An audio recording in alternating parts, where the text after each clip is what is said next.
Dans un petit village niché au cœur de l'Afrique, vivait un homme nommé Ndonko, marié à la douce et rayonnante Brenda. Leur amour était une mélodie, un chant d'espoir qui résonnait dans tout le village. Quelques mois après leur union, Brenda tomba enceinte. Le bonheur était à son comble. Par une coïncidence surprenante, Amaka, la propre sœur de Ndonko, attendait elle aussi une petite fille. Les deux familles se préparaient à accueillir la vie avec une joie immense, imaginant leur fille grandir ensemble, comme deux fleurs dans un même jardin. Mais le destin, parfois, est un conteur cruel. Le jour de l'accouchement, la joie se brisa contre le mur de la tragédie. Brenda, en donnant naissance à son enfant, perdit la vie. Le rire s'éteignit, le soleil se voila. Ndonko, anéanti, s'effondra, le cœur en 1000 morceaux. Le cri de son nouveau-né résonnait comme un écho de sa douleur. Dans le brouillard de son chagrin, il regarda à peine l'enfant et prononça des mots terribles, des mots qui allaient sceller un destin. D'une voix amère, pleine de rancœur, il dit « Je ne veux jamais la voir. C'est à cause d'elle que ma Brenda est morte. » Il refusa de la prendre dans ses bras, de croiser son regard innocent. Pourtant, il lui donna un nom chargé de paradoxes, Shira, ce qui signifie l'élu ou la promise. C'était comme si, malgré sa haine, une part de lui savait que cet enfant était spécial. Face à cette tragédie et au rejet de son frère, Amaka, la sœur de Ndonko, fut submergée de compassion. Comment pouvait-on abandonner un être si fragile? Elle prit la petite Shira sous son aile et la ramena chez elle. Elle décida de l'élever aux côtés de sa propre fille, Zita, comme des sœurs. Les années passèrent, mais le temps n'apaisait pas la douleur de Ndonko. Son chagrin était un poison lent qui rongeait son âme, jour après jour. Il vivait comme une ombre, hanté par le souvenir de sa femme. Puis, un matin, une nouvelle terrible secoua le village comme un tremblement de terre. Ndonko s'était donné la mort. La douleur avait finalement eu raison de lui. Lorsqu'Amaka apprit la mort de son frère, sa peine immense se mua en une colère sourde et dévastatrice. Elle avait besoin d'un coupable, et dans son esprit tordu par le chagrin, le coupable était tout désigné. Cet enfant, Shira, celle par qui tout le malheur était arrivé. Sa compassion d'autrefois s'évapora, laissant place à une haine froide. Amaka reporta tout son ressentiment sur la petite orpheline. La vie de Shira devint un enfer. Du matin au soir, elle devait accomplir les tâches les plus ingrates. Elle était la première levée, la dernière couchée. Amaka lui refusait la nourriture, ne lui laissant que les restes froids de Zita, sa propre fille, qui était traitée comme une princesse.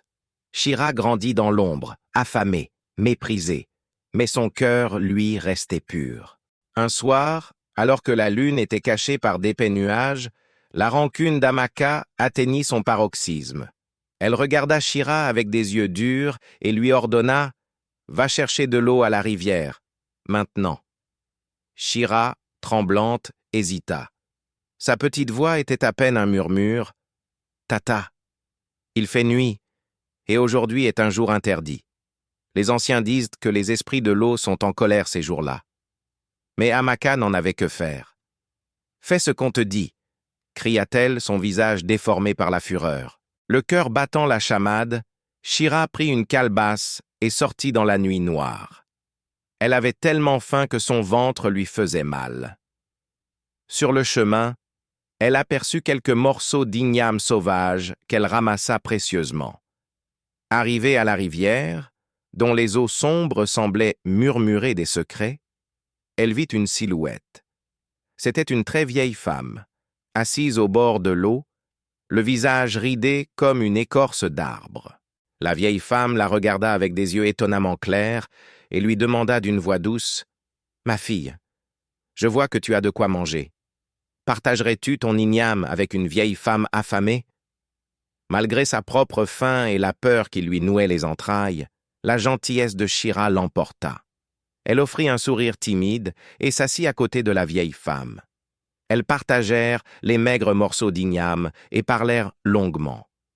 Shira, pour la première fois depuis des années, se sentit écoutée. Avant que Shira ne reparte, la vieille femme lui tendit une petite coupe en bois, remplie d'une eau si claire qu'elle semblait contenir la lumière des étoiles. « Prends ceci, mon enfant. C'est un cadeau pour ta bonté. » Shira trouva ce présent bien étrange. Une simple coupe d'eau? Mais par respect, elle remercia la vieille femme et accepta. En rentrant à la maison, encore troublée par cette rencontre, elle vida le contenu de la petite coupe dans la grande jarre d'eau presque vide de la maison.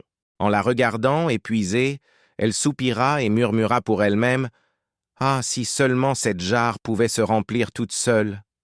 Je serais tellement moins fatiguée. » À peine ces mots furent-ils prononcés qu'un miracle se produisit. L'eau se mit à jaillir du fond de la jarre, fraîche et abondante, la remplissant à ras-bord. Saisie de terreur par ce phénomène incroyable, Shira recula brusquement, glissa sur le sol humide et se blessa à la jambe. La douleur était vive. Par réflexe, elle posa sa main sur sa blessure en pensant « Si seulement je pouvais guérir aussi vite que cette jarre s'est remplie. » Instantanément, une douce chaleur parcourut sa jambe, et la plaie se referma sous ses doigts, ne laissant aucune cicatrice. Shira comprit alors. La vieille femme de la rivière ne lui avait pas donné de l'eau, mais un pouvoir. Le pouvoir de voir ses désirs se réaliser. Le lendemain, une nouvelle se répandit comme une traînée de poudre dans tout le village. Le prince, fils unique du roi, était tombé gravement malade. Aucun guérisseur, aucun sorcier n'avait pu le soigner. Les anciens avaient déclaré que seule la main pure d'une femme choisie par les esprits pouvait le ramener à la vie. Le roi fit une proclamation. Celle qui parviendrait à le guérir deviendrait sa femme, la nouvelle reine du royaume. C'était une opportunité incroyable. Toutes les jeunes femmes du village, et même celles des contrées voisines, se présentèrent au palais. Zita, poussée par Amaka qui rêvait de gloire, fut l'une des premières. Mais ni elle, ni aucune autre ne réussit. Le prince restait inerte, son souffle de plus en plus faible. Alors que tout espoir semblait perdu, une silhouette frêle et hésitante apparut à l'entrée de la hutte royale. C'était Shira. On se moqua d'elle. « Que vient faire l'orpheline ici ?» chuchotèrent certains. Mais le roi, désespéré, la laissa approcher. Tremblante, Shira s'avança vers le prince. Elle se remémora le cadeau de la vieille femme, la bonté qu'on lui avait rendue. Elle posa doucement sa main sur le front brûlant du prince. Une lumière douce sembla émaner de sa paume. Et soudain, le prince ouvrit les yeux. Il était guéri. Un silence stupéfait s'abattit sur la foule, bientôt remplacé par des acclamations de joie. Le roi, les larmes aux yeux, se leva et déclara d'une voix puissante qui résonna dans tout le royaume. « Voici celle que les esprits ont choisie. Voici notre nouvelle reine. » Shira, la fille rejetée, l'orpheline affamée et humiliée, devint la femme la plus puissante du royaume. Tout le village, y compris Amaka et Zita, pétrifiés, s'inclina devant elle. Son destin était accompli. Car l'histoire de Shira nous enseigne une chose essentielle. Parfois, le rejet et les épreuves d'aujourd'hui ne sont que la préparation de la gloire de demain. La bonté est une graine qui, même plantée dans la terre la plus aride, finit toujours par fleurir de la manière la plus spectaculaire. Merci d'avoir écouté cette histoire jusqu'au bout. Si elle vous a touché, n'hésitez pas à laisser un pouce bleu, à partager et à vous abonner pour ne manquer aucune de nos prochaines légendes. À très bientôt